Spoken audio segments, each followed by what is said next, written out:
پول در آوردن داره حرف اولو میزنه.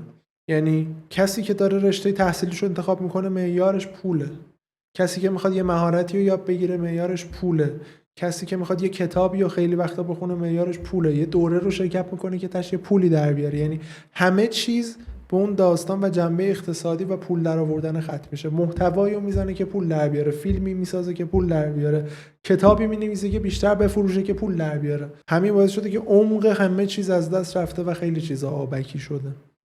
تو بیای اینو ساده ترین چیزش رو میتونی توی شعرها ببینی، شعرها و موسیقی ها، آهنگایی که قدیم بوده، کتاب هایی که قدیم بوده، الان هم خیلی هست خفن، کار ندارم، نسبت بخواید بگیرید اون موقع خیلی جذابتر و سرسنگین‌تر بود. اصلا انگار گذشته زندگی ها خیلی عمق بیشتری داشته، خیلی از تجربه می اومده.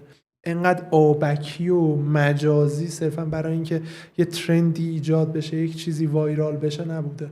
طرف اگه یک شعری میگفت یا یک کتابی مینوشته واقعا زندگیش میکرده.